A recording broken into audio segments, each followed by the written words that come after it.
in that area. Party so that we deal with this matter. A few minutes after 10, the Education Committee commenced with only TSC boss Nancy Macharia being the only one who appeared in person before the Education Committee, as it had been directed by the National Assembly Speaker Justin Muturi, who had ordered the TRU to provide ministerial explanation on why teachers were withdrawn from Wajir, Mandera and Garissa. That this is a multi-sectoral problem that must be addressed by all the sectors. That's true. That it affects. But I plead with you that if this can come even in this afternoon.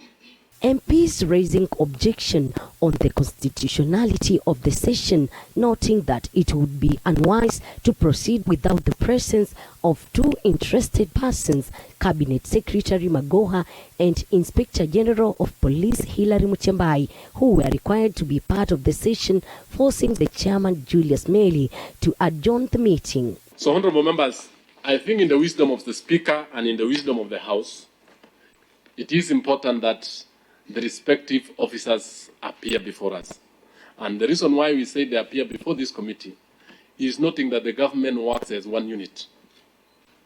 It works from the Ministry of Education, from the Police Service and the Teacher Service Commission. We want to look at the whole of it so that we provide a conclusive solution to the perennial teacher issues in the northeastern region. However, Mbalambala Member of Parliament Abdi Omar Shurie and Fafi Member of Parliament Abdi Karim Mohamed say after the lengthy meeting with President Uhuru Kenyatta that they settled on having permanent solution over the matter. Lakini jana tulikuwa na kikao na rais alituita, waziri wa elimu alikuwa pale pia, na mambo mengi tulikubaliana pale, na tunaongojea rais peane mwelekeo, sababu tulikubaliana na tunangoja kwake. Kwa sasa hatutaki kuongea mambo mengi zaidi. Kama waziri hakuja, tulikuwa na yeye jana, ya kuwa tunapeleka ile habari rais amesema tupeleke, ya kusema sisi wa Kenya tumetosheka.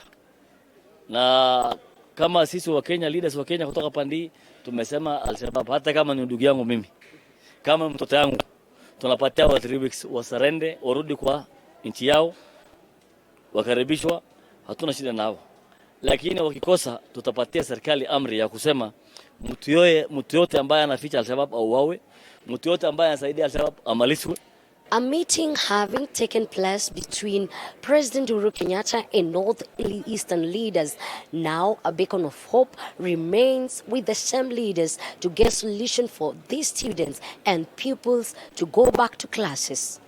Elizabeth Mutuku, TV47, Parliament Buildings, Nairobi. That story by Liz equally forms the basis of our discussion this evening, of course, as we take a look at the education sector now that we have a Kuppet chairperson, national chairperson Omboko Milemba on board. But crossing over to a different story altogether, Narok Senator Ledama Olekina was arrested and released on Tuesday by the DCI, who worked closely with the National Cohesion and Interrogation Commission to see to it that the senator spent the better part of the day behind bars. Upon his release, the senator accused Deputy President William Ruto of orchestrating his brief arrest. The senator, who was freed on a free bond, is expected to be charged in court on Wednesday over utterances he made during a Building Bridges Initiative rally in Narok. Arresting me as a senator elected by the people of Narok is an insult to the Man Nation. Mine is a quest for the truth, justice, and liberty of my people. The great people of my nation, a proud nation, and for these, I will pursue justice for them for the rest of my life. Our lands and territories belong to us, and we shall defend them with our sweat and blood. Nothing will stop us from telling the truth. The senator is out. We are ready for any, eventuality, and we have got very competent lawyers with us. They'll take care of that. Okay, but I will think it will be a mistake to just take people to court just for the sake of it. I think it will not be right. I think we should think beyond that. If we want peace, let us listen to one another. Because the Constitution clearly gives us, the Constitution is very clear. We have freedom of association. We have freedom of expression. We have got freedom to say what is good for our people. So let it not be. BBI was born out of that. And BBI was born to give Kenyans an opportunity to air their issues. And that has been happening. BBI has been around the country. We've seen BBI in Mombasa. The people of Mombasa spoke. We saw BBI in Ukambani. The people of Ukambani spoke. We saw BBI in Western, and the people of Western spoke. The only problem came when leaders of Maasai land talked about their problem. What is the issue when leaders from Maasai land talk? Sure, it's necessary that we take a look at what is happening in the world of news, but not necessarily delve deep into it.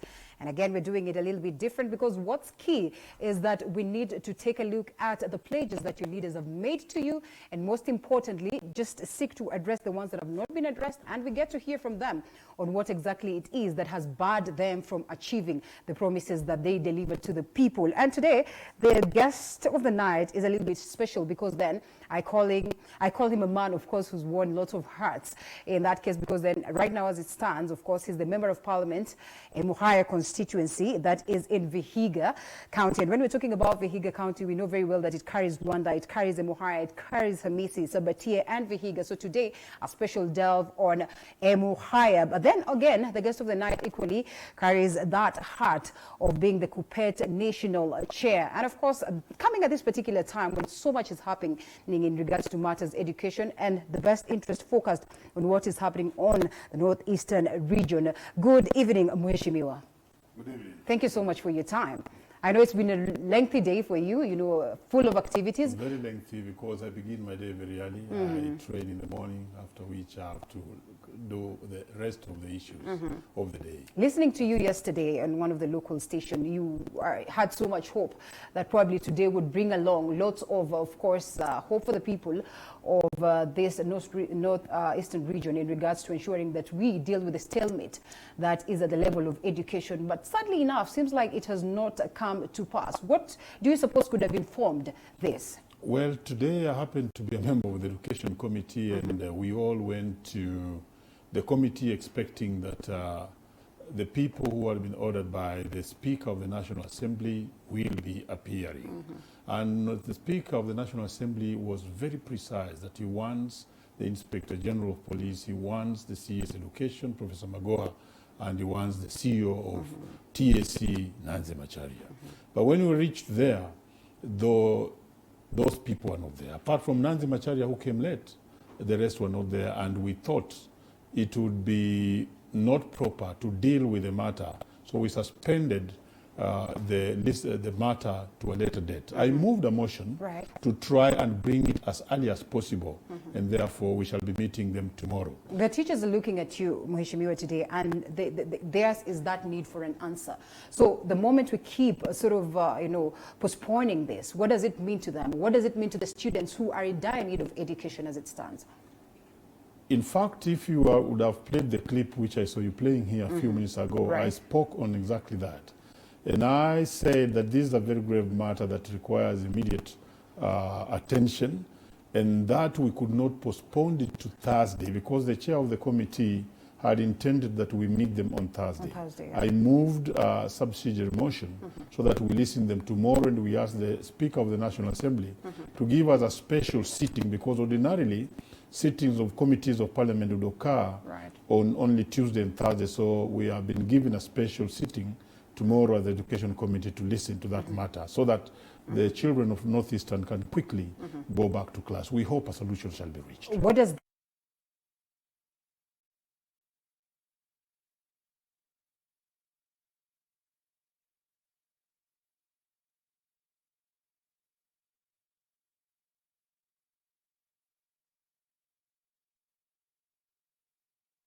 of Northeastern claim that for them, they had spoken to the president and they have gotten a solution and they are waiting for the president to deliver.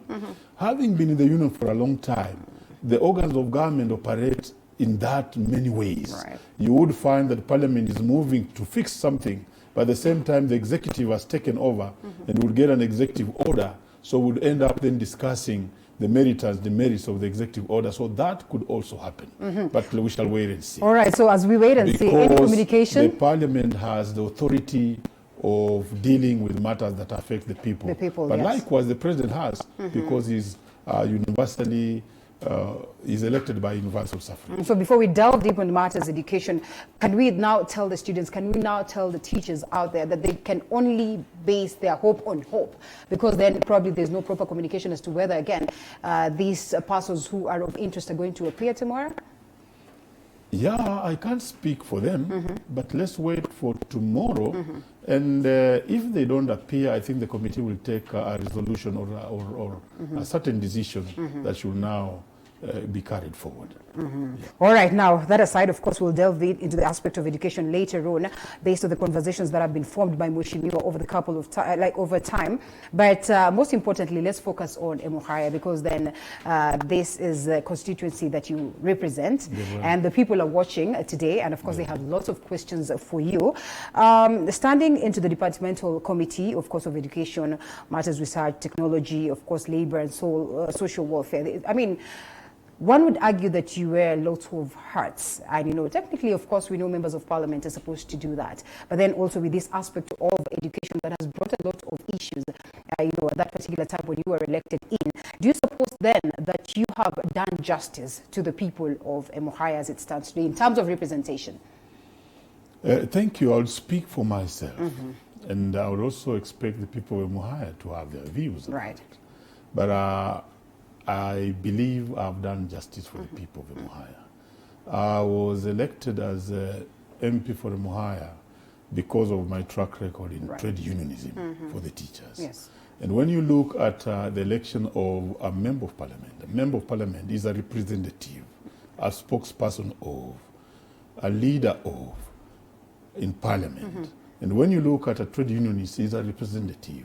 So it is from the background of trade unionism that they noticed that I could do the work of being a member of parliament. Right. So the two are intertwined and have moved on to work for them. The sectors we've been given to work in are, among others, education. Right. We have done quite a lot in education. Speaking of which, let's listen in to the people of Emuhaya, because then I sent my reporter on ground. Let's hear what they have to say in regards to this. And by the way, they are in agreement that you've done so much, you know, in the sector of education, which I'll come to ask later why education as opposed to all this other sector. Let's listen in to some of course, these talks from the people in Emuhaya. Hajatusahau. Mheshimiwa amekuwa karibu na wananchi, hata ukipatwa na msiba amekuwa akishughulikia. Hakika mheshimiwa ametutoa katika hali ya chini na hali ya kimasomo. Tunajua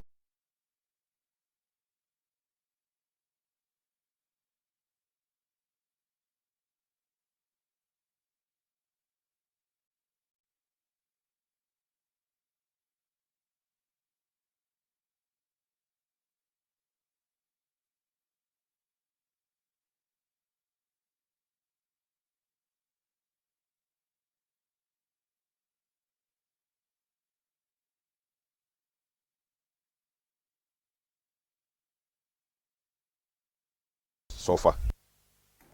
All right, quite impressive right there. You know, an acknowledgement that indeed you've probably done so much, especially on the aspect of education. There were a couple of others actually, just that we would not be able to play all of them in regards to the interest of course, time. But then coming to that aspect, why so much focus on education, despite the fact that indeed you equally are, of course, in the education sector in terms of, you know, manning Kuppet?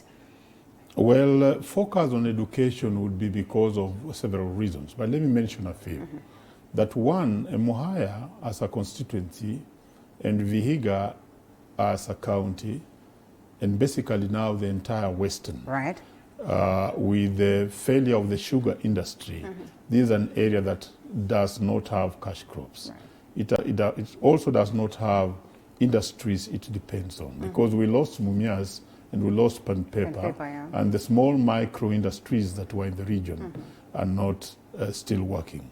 But let me focus on Emuhaya. Emuhaya has got no single industry and has got no cash crop. We were an experiment zone for the coffee planting, but coffee failed and therefore we don't have any cash crop. And therefore our only remedy would be to invest more in resource so that we produce human resource and then export this human resource to other places. Right. Partly that's why you'd find that majority, in the earlier years, majority of the teachers came from Western and from Emuhaya, and this was courtesy of also Emuhaya having adopted religion much early. If you go to the histories of the Church of God and the Anglican Church and other churches, then so we are focusing a lot on education in order to empower our people so that they can now go out and work elsewhere. While we might want to focus on that direction, Mheshimiwa, you bring on board, something that is pretty much pertinent, that is actually forming the basis of the conversations across. And you realize that we are in so much worry as to the closure of some of these industries that have been crucial, tried and tested, that they have provided, sort of an employment to our youths, to our people at some point in time. I mean, as the people or as the leaders of Western region, I know so much has been done, but do you suppose then that this would end up, yielding fruits towards reviving these industries? Well, so far, whatever has been done is zero. Zero. Okay. For me, there's nothing. There's a lot of talk from ourselves, including myself. Remember, I'm a leader there. And to a level of an MP, we are the people who should be fixing this. But what most of the leaders have done has been just public relations. Because let's tackle Mumias quickly. Mumias, it's just a talk show. But nobody's going down to know that what is the real issue why Mumias went down. I think Mumias goes down because the farmers were not protected. If we protected the farmers, the sugarcane would come back and Mumias would start working. And also we are lacking the real incentives from the national government. Recently, I would be appealing to the president that, like he did to the coffee industry in Central and tea industry in Central, why couldn't we shall be appealing to him and appealing to him to do just a small thing for Mumias, because Mumias needs money. Are you therefore in agreement that you, as of course the leadership of a Western region, sort of has failed or have failed the people? Is that a polite way of agreeing to that? No, we haven't failed the people because we are not in the bag that really controls the monies. Look at this. If the president can just give all those incentives we saw, including 2 factories for milk, subsidy for milk farmers. Suppose he was saying subsidy for cane farmers, 2 more factories for sugar cane, 3 more factories for pan paper, would be there. We're also talking about reports from the Auditor General on matters to do, with corruption. And one would argue then if this money was put to use as expected, then probably this would have been used to equally revive some of these industries that we're talking about, or even set up new industries. So such reports that are coming from the level of the county, and even worse, from, of course, the Western region, what does it speak equally, even as we look at that direction of the president to see whether they can be able to revive these? Very right. We would also be asking the national government, because it is its responsibility to take care and to oversight, including Parliament, the use of funds that have gone to these industries. For instance, why wouldn't we not be arresting people who brought down Mumias? Do we know them? I think we know them. We may not name them here, but we know them. You know them and I know them. So why can't they be arrested? Why the president said that you can find your way, of course, to the DCI's office somewhere there in Karura and report some of these people that we know. I think we have reported. Even you people have reported. And people have reported. People have spoken about, let the DCI take over and bring those people to book. Before the failure of ourselves. All right, pretty much unfortunate situation. But let's take a breather, Mheshimiwa, and of course we'll come back to discuss that and much more in regards to the aspect of corruption and why we have failed, even when we categorically state that indeed we know some of these people who've of course fleeced the common Mwananchi's money. After this break.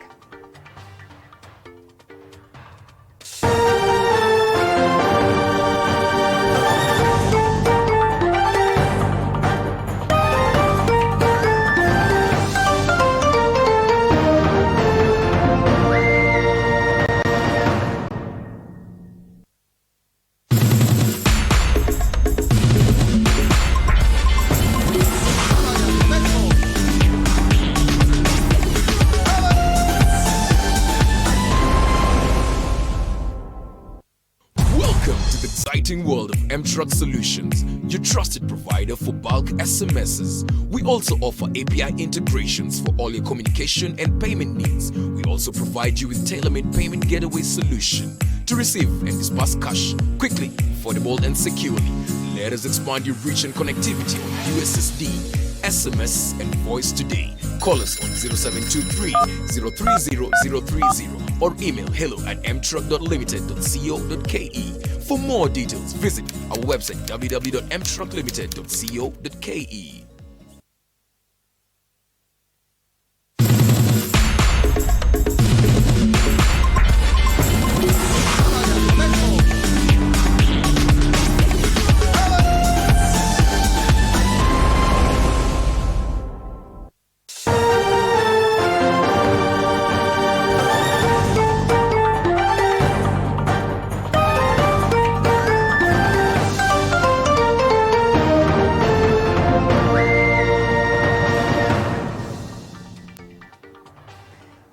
Well, remember the hashtag is Pledge Watch. And Mheshimiwa, actually, as we're speaking, somebody is just texting me right now. And they're saying it's pretty much unfortunate. Of course, this is Shiro, says it's pretty much unfortunate that there's that acknowledgement from Mheshimiwa that indeed much has not been done. And also as the leadership, they've not done much. Yet we still sit pretty, yet we still say that we know these people and nothing is being done. Kenyans are being taken for a ride. Do you suppose it is the case that Kenyans are being taken for a ride? Especially when there's that acknowledgement coming from the level, of course, of the leadership? Well, that would be a judgment of that particular person. But a great leader is a leader who would say what he has done, what he still can do, and not just say we have done this and it's final. And what can we do in this case? For me, I think we have named, we have shamed the people who brought down Mumias, for instance, and it's now up to the government to take over and prosecute those people. All right, it's been a hula baloo in terms of course, how the government, the national government and the county governments have been operating. And just the other day we had a session and the summit that was in a State House, and there was that acknowledgement from the governors that equally they'd be able to work pretty much well with the national government towards ensuring that yes, there's success, the aspect of devolution as it stands today. And in your own respective county, what is the relationship like, in terms of operating, in terms of ensuring that we deliver to the people? Because then that is critical, bearing in mind that you are an ANC leader, and probably there is support, yes, in the Western region, sort of for ANC, but not as much also in terms of representation. So how has it been like, the relationship between you and the administration at large, that is the county administration, towards delivering for the people? I think I would broaden that. County governments came in because the Kenyans wanted them. Yes. Both the draft that was done by Jaspal Gai, which I made my contribution to the WACO draft, and then to the final draft, the Kenyans wanted devolution. And the perspective of the devolution they wanted, they were split on whether they wanted Majimbo governments or devolution. But finally they were directed and also assisted to know what it was all about, and they took up on devolution. Now, devolution has had its own challenges, and especially between the national government and the devolved governments. Because originally the national government was reluctant to accept devolution per se. And there was a little bit of persecution of the devolved governments, and so on and so forth. But with time, I'm happy that the national government is accepting devolution fully. Let me begin with myself. I support devolution 100%. And that is why now they are able to talk and agree that this amount of money, for instance, I saw it was about 370 billion, is going to the county governments. And the county governments have continuously said they want more money, which I support them. The distribution at the level of the county is fair enough in terms of the wards that we have? I'm coming there. I was now dealing with national government and then the counties themselves. And then now, if that is now agreeable properly between the national government and county governments, then we now go to the county governments. How are they distributing that money? There we have some challenges. But I must begin by saying county governments have done pretty well, some of them. But many of them have not done well. And if you sample out, you'll just see or look at the kind of leaders who are elected in different county governments, where they elected somebody who has an experience of governance, is a professional, he's done this before, and I'll give quick examples. Look at maybe Kivutha Kibwana, much better. Right. Where they have also done the same, Oparanya and Kakamega, having been the Minister of Planning, not so much complex there, but also where they decided to pick... by the people today. Oh. MCAs, of course. Very well, but where they also picked on easy choices, the ones that were just depended on other factors, like Nairobi. You've seen Nairobi surrender today. Yes. You see what I mean? Yeah. Or let me give you another example that is in the public domain, where they just say this person is Baba, Yao, and they just went like that. Right. Kiambu is in doldrums. So the distribution of money now back to the county, of the counties to the different areas or sub-counties, they have had challenges, real challenges. And we don't see as much as we expected. For instance, roads has been a challenge for all of them. And I think that brings me to that point of just for trying all to of understand them, the roads. Yes, all of them. Right. But in terms of bringing material benefits and other small developments within the counties, they have done pretty well. Much as it's of importance, would it be unfair then for me to say that how, of course, especially the people, who are in the teachers union have dealt with the issues of the teachers, sort of is with so much vigor and of interest in comparison to, for instance, how you've dealt with issues to do with legislation? Because then there's been so much passion and, so much aggressiveness when dealing with the issues of the teachers. Probably contrary to what we see, during the debates in Parliament and during addressing the aspect of devolution, and also in some of the things that you're touching on. It's key that we get this money for roads. It's key that we get this funds for this and this and this. No. Okay. It's just that you people cover teachers' issues more because the teaching sector is popular. We're always in Parliament sessions. But I'm assuring you, when I talk about, for instance, when I was talking about the fuel tax, I think I was more lit than even when I sometimes talk about the teachers' issues. The other day I was talking about the law that governs NITA, for instance. The fact that they wanted to bring a new training levy in NITA and how to collect the money and where the money has to go to. It's money for workers, but they want to take it elsewhere, and they attached with the monies that teachers have to pay 6,000 for training. I think so. It's just that sometimes you cover the teachers' issues more passionately, but we are still as strong as just you see us in the teachers' issues. When I spoke about and we speak about devolved governments, we are very, very passionate. All right, of course, let's listen into some of the comments also, on the fair share. I think it's only fair that we equally look at some of the things that you've not addressed, because then you came in with a manifesto with promises for the people. And indeed, according to them, they acknowledge that you've done so much in matters education. But what is left of the other sectors that you've touched on, for instance, roads? And in a way, you've shifted the blame on someone. Let's first listen into what these people have to say in regards to the question of security, roads, and also the aspect of power. Barabara ya Ruhobe Matsuli imeharibika sana venye mnaiona. Kwa hivyo watu wa bodaboda tunapata shida sana na hii barabara. Barabara imekuwa hivi kwa muda mrefu. Sio ati ni barabara ya juzi venye imelimwa hivi. Imekaa hivi kwa muda sana. Unaona mara mwiko, lakini bado wakati mvua inakuja bado inaondoa na tunabaki na hii matope hivi. Pata hasara sababu maybe hii barabara ikiwa mbaya hivi kukinyesha hapa mahali hapa kama hapa tu venye unaona iko mbaya hivi zaidi. Ukiangusha customer hawezi kulipa. Naye pia pikipiki zinaharibika na barabara kama hii. Kwa hivyo hiyo ni challenge. Mheshimiwa, unajua yeye ni mwalimu. Na akiwa mwalimu alisema ataanza na mambo education. Na education tumeona mheshimiwa amekamilisha kabisa. Alafu akamefuatilia hiyo. Ukiangalia sana mambo ya security. Security ndio inasumbua maendeleo kila mahali. Kama hakuna security, maendeleo haitakuwa hapo. Katika area hii kuna wahalifu kiasi na tunaonelea kwamba police station ikiwekwa hapa usalama utaimarika kabisa. Mheshimiwa, I have been lucky enough. Where are you getting these people? we have people down on ground. Some of them I know them. Please don't go down on them, because then they are, of course, addressing this. And this is TV47, by the way. We traverse across the 47 counties, so we have someone on ground. Do you suppose they've been honest in terms of what has not been dealt with in your respective constituency, and why? I think the comments, I did not expect that you have done that kind of research, but I congratulate you for that. Thank you. Some of the comments they are making, and I think the people can be honest, because on roads, I still have challenges in my area. What are these challenges?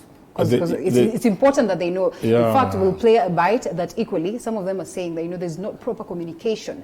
And sometimes you're told it's Kura who's supposed to deal with the roads, sometimes it's you, Mheshimiwa, so So the roads, I still have some challenges because originally, the CDF was allowed to do roads generally and in totality within the county, but within the constituency. But now, along the way, some laws were changed so that we can only do very few roads. And we are focused a lot more on education, security, environment, and so on and so forth. What is the essence of changing the rules, you have to be patient because these were laws that came in when the county government came in. And majority of the roads were taken as now a county function. So along the way now, the MPs, we are trying to strive that we be given again back that role of doing the roads. But we are now getting a small leeway that we do roads that are leading to education institutions, still confining us on education per se. So coming next year, I will allocate more money to roads that are going to education institutions because now we are limited there. But like the previous year, I had not done so, and that's why we did fewer roads. But I need to tell you more, that we also receive money from KERA.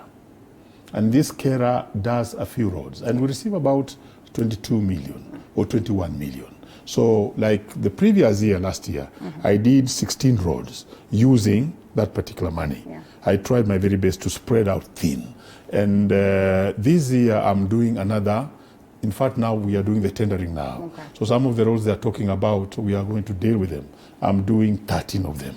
And therefore, we shall see quite some improvement. So the reason why we have that state of poor infrastructure on roads has been, one, the law, which we are hoping we shall change, and has also been due to the amounts that we have for the roads. We were expecting, these are real issues. We were expecting that the county government would do most of the roads, but they have not done it. Not only in Vihiga, but across the country, with the exception of possibly Kakamega. I neighbor Kakamega, and I see like they're doing a little bit more. But that is it.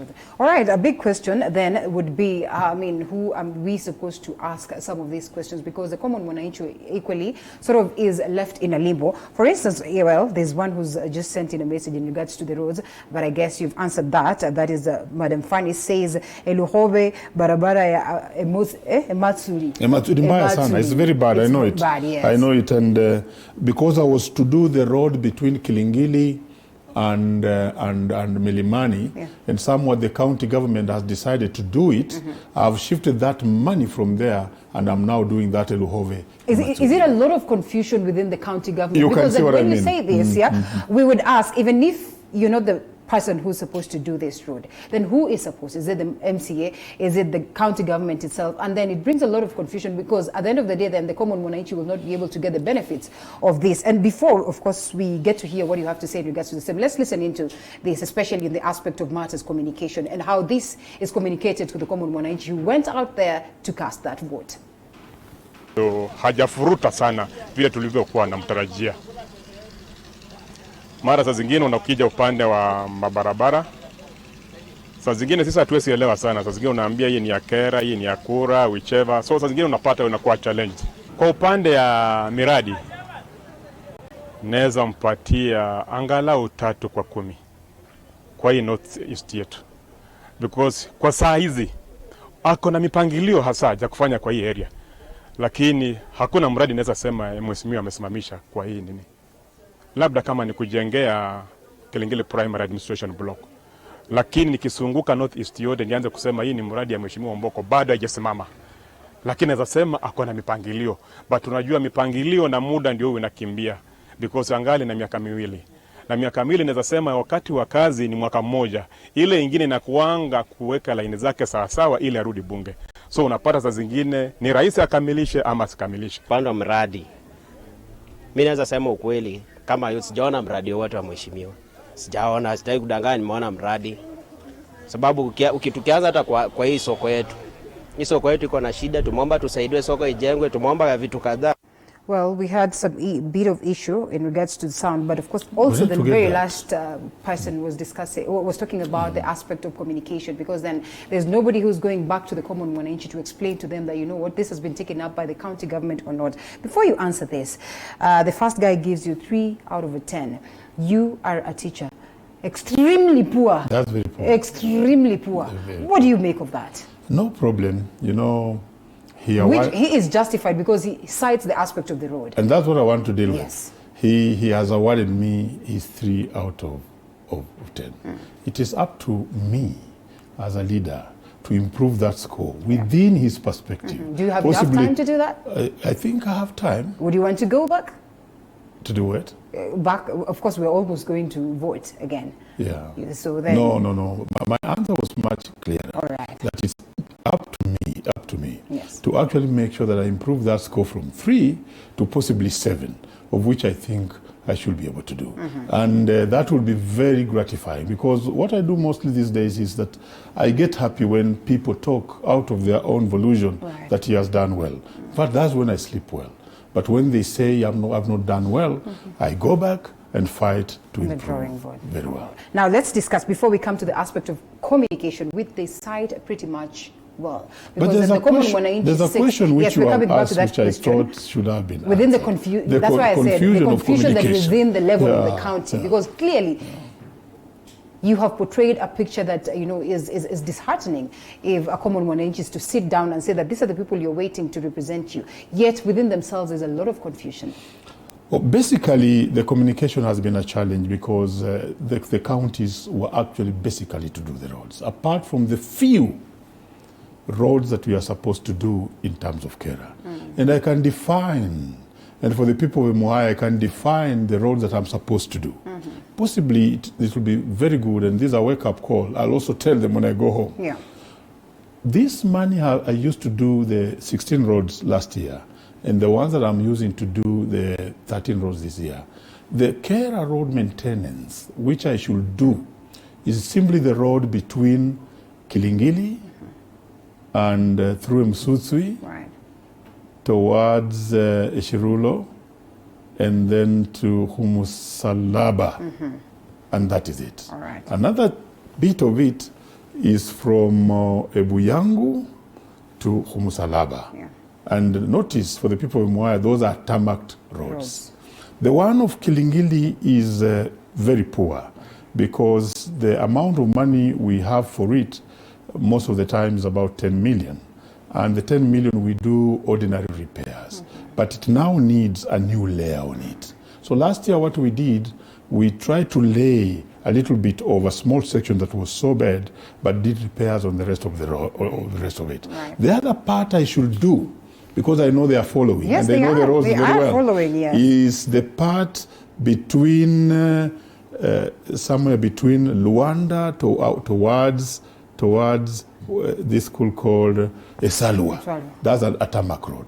So what I do is that instead of going to do roads that we are fairly very well, I shift that money and make the inside roads, which otherwise should be done by the county government. So we are fighting, my friend, to actually see development come to these guys. But we don't have that particular money. A clear picture of where there's no streamline between, the leadership at the level of the county. Let's listen into what Governor Otichiro was saying in regards to addressing at least one issue, and we get to hear from you whether you are in tandem with the same or you are aware of these plans. Let's listen into this. The Climate Change Fund Bill. This is a bill that is going to address all the issues to do with climate change in our county. As you all know, climate change is now a global disaster, and therefore is an issue that we have to address globally. We have the Paris Agreement, which was signed in 2015 to ensure that we manage the increasing changes in climate change through increase in temperatures. So it's also a bill that is going to allow this county to access to the National Climate Change Fund. We have a National Climate Change Fund in Treasury, which was established under the Climate Change Act of 2015. And this money is available there for us to access to it. And we can only access to it after we have now done what we have done. That's just one that we've picked, and there are a lot of host issues that are supposed to be addressed. You say you didn't hear anything? Any road there. Any road there, yes. That is just one bit that we've taken on the aspect of climate. So we're talking about roads, we're talking about electricity, we're talking about a situation of schools, we're talking about the aspect of security in the entire Vihiga County. Do you all sit down, as the leadership of Vihiga County, in addressing some of this issue, in streamlining and say that you're going to take up this, you're going to take up this, or it's, sort of every man for himself affair? And God for us. Yes. No, that statement was used by, I think, when the peace in Europe was breaking down and Napoleon had attacked. So every country decided to go on its own. You have passionately reminded me about that statement by Henry Chamberlain. Now, I don't think that's how government works, because in the structure of government, the county government has got its functions. Yes. And one of the functions we have delved in a lot here has been roads. Roads, yes. The county government should strongly come up and say they need to do the roads. And the MPs need to maintain their Kera roads. Okay. But because government is one, it would be very, very weak if we don't consult each other and say, all right, if you have money and your road is not bad, we would rather take it here. And I think that's what we are doing. So to date, we have a lot of consultation with the county government in terms of what I can do so that we don't spend on the same thing money. So you already say, and already gave you an example. Right. That I was going to do the Kilingili Milimani road. But then they and I'd put on it, they did not stop me. I'd put on that road was it 4.5 million? Yeah. But then they put even more money on the road. I think they put about 7 million. So I said, all right, they'll do a better job here. So let me shift this allocation to another road. I think you see then there we are coordinating. And I think I was in the office of the CS. Is that a picture of coordination or a picture of discord in your own capacity? It depends on where you are. Is it half full? Where are you, or half empty? For me, where do you stand? For me, that is coordination, because if it were not coordination, we would find ourselves doing the same thing. We're certainly expecting to see results. And how soon are we able to see results when we're talking about, looking at it as though it's half full? Well, here we were talking about coordination. Yes. In terms of results, I've addressed the issue of results and told you that the roads have not been done by the county government. Because even when I shifted that money from the road, they have not done it. It seems I'll do this other one earlier than them. So we must separate between performance and coordination. All right. Very well. I hope it will not be a pointing finger affair. I'm used to that. Remember, I'm from the trade union sector, and people have pointed fingers at me. I've pointed fingers at people. Let's hold it at that. Then, now that you brought us back to the trade union, what is left for the teachers? Even before we listen to what you think about the aspect of Nairobi County, now that the national government has officially come in to take up, the activities in Nairobi County. Yes, what is left for the teachers? And of course, I'd want for us to listen into this sort of a bite before we exit the stage in regards to your what you propose as Kuppet in addressing this particular issue. If we have it ready, Mr. Director. Being given an opportunity to work in northern Kenya must, among other things, be security trained. Among other things, be given sufficient arms to protect themselves. But above all, it is incumbent upon the nation to ensure that North Eastern Kenya is secure we are inviting the TSC to bring us together to agree on a formula on how we shall help northeastern area. This could include possibly putting together a mass of teachers who are associated with that area to go and begin the teaching of that particular place as we fix security. Arming the teachers, aren't we staring at one civil anarchy? Isn't it a little bit too radical of an approach in addressing this? What do you mean by radical? Is it not radical? What is happening? What is happening in Northeastern needs radical solutions. A radical approach to address that. Very serious radical solution. Would it not if you don't land deal, us in... if you don't deal with it seriously, All right. then the children will not go to school. And if you also don't deal with it radically, now let me borrow your word. What makes you think the children will go to school and then look at this other side where, you know, they are supposed to deliver also, education, then the other side, you're coming with army... No, I'm not finished. Okay. If you don't deal with it radically, again, the teachers will die. All right. Remember, we have lost 43 teachers. Alrighty. Between 2015 and 2019. We are just beginning 2020, meaning we have been losing about 8.6 teachers per year. Those are 9 teachers per year. In Kakamega and Western, one time we buried 9 at a go, and we had to go to Buhungu. 9 at a go. That was 2015. So this is a very serious thing that requires a very serious radical approach. If you shoot, I shoot back, then we'll lose even more people. Radical, which is also in the interest of the government to protect. Radical approach means an extraordinary approach. And that's what we shall be discussing even tomorrow. So what are the likelihoods that this is going to be adopted? For instance, we have just the following key things to do. One, ask the government that the prime responsibility of the government is to give security. Jinja kuthruhusiwa. The social contract. So let the government let the government provide security. In the social contract, that is why you are not armed and I'm not armed. Yes. Who is protecting us? The government. The government. So they must provide security. Number 2. Are you saying the government has failed when you say that we should go the radical way? But you need to be a professor. It's common sense that yes, it has failed. You don't need to be a professor to get an answer to that. Then either number 2 is actually to now get another radical solution. Get people who can easily fit in the traditions, cultures, religions of that particular area and actually pull them to work in that particular region. You see, again, that's very radical. That's very radical. That's very radical. Yes. And that's why I'm saying that the situation in Northeastern Yeah. needs very radical solution.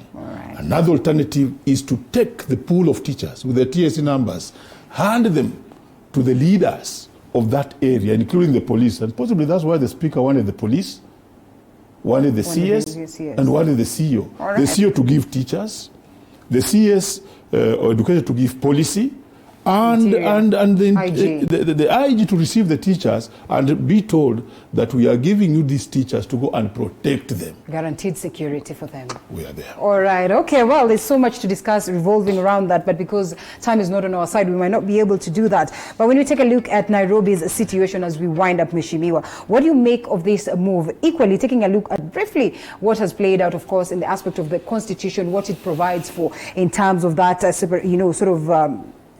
that aspect of, taking up of power from one level of government to the other, especially now the national government taking up from Nairobi? Well, I think what has happened is not bad, because also in law, there's a provision that one arm of government, especially the national government, can take over the functions of the county government. Right. In Nairobi, given the previous, the recent situations we have run through, the county is not running perfectly.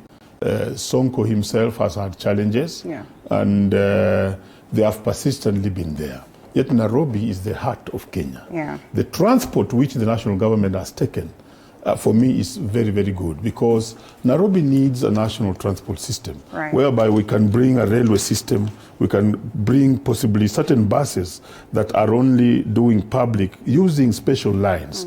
Many cities have done this. That may not be done by the by the county government as such. So let the national government come in, but come in with an intention of actually fully changing the transport system, the health sector. I love the health sector because the health sector is a failure, not only in Nairobi, but in the entire country. Devolving the health sector... aspect of devolution, yes. Yes, devolving the health sector may have been a dangerous thing. And we were lucky as teachers who refused to be devolved. And I'm telling you, you people are now no longer reporting about the strikes in the health sector in the counties.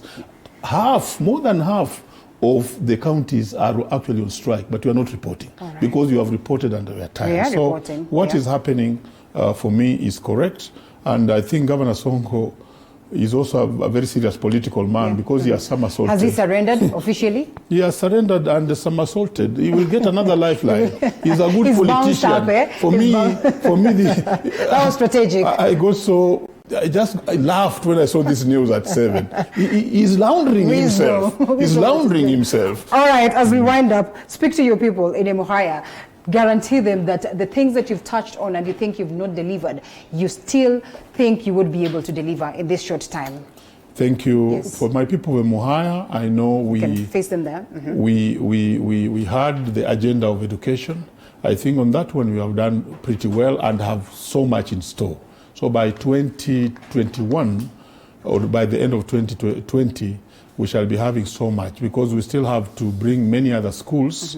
We have done quite a number of new schools, including Bunyore Boys, including Sunza Secondary, including Bunyore Boys also, and many others. We have done very many new schools. All right. But where we have a challenge is security. But for security, have decided to now make Emuhaya separate from Luanda. So recently I brought a new OCPD specifically for Emuhaya, and it's stationed at Ebuyango, what we call Mbali. So now our security issues shall be handled specifically for Emuhaya.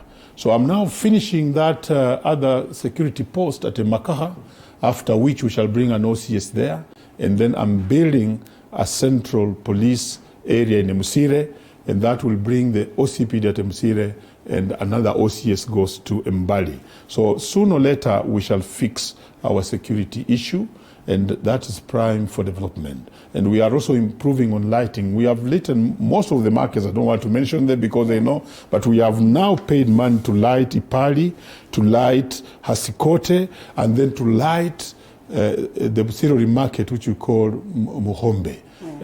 And I think that should be good for security. Another area where we're behind, but we are going to work hard on it, are the roads. The roads will be a challenge. But what I'm going to do, as from next year, from our budget, I'll try to take money from now the CDF to go and do roads. But of course, I'll require an approval from the CDF board in Nairobi. Yes, so I would ask for your patience as we continue working together, but they have been very good people. All right. I hope you acknowledge that those ones are within the pledges that Mheshimiwa made, because then we're not taking more pledges if the ones that were made are not delivered. Before we exit the stage, Mheshimiwa, first of all, thank you so much. In a scale of 1 to 10, you've been given 3. What do you give yourself? Well, I give myself a very modest 7 out of 10. A modest 7 out of 7? Well, it's up to you. Someone says the reverse of 3 out of 10. But anyway, yes, it's up to you to gauge that. And it's on record that Mheshimiwa affirms and confirms that he's going to address some of this issue for the people of Emuhaya. Thank you so much for your time. That is a Member of Parliament, Emuhaya constituency, Omboko Milemba, and equally the National Chair of Kuppet. Of course, we're looking forward to tomorrow as we take a look at what takes center stage in the education sector. It was great having you. My name is Linda Alela. See you again next week, same time, same place, as we take a look on the next Mheshimiwa. And of course, I was doing this with Faith Cheptile as my sign language interpreter. It was great having you. Have a good night.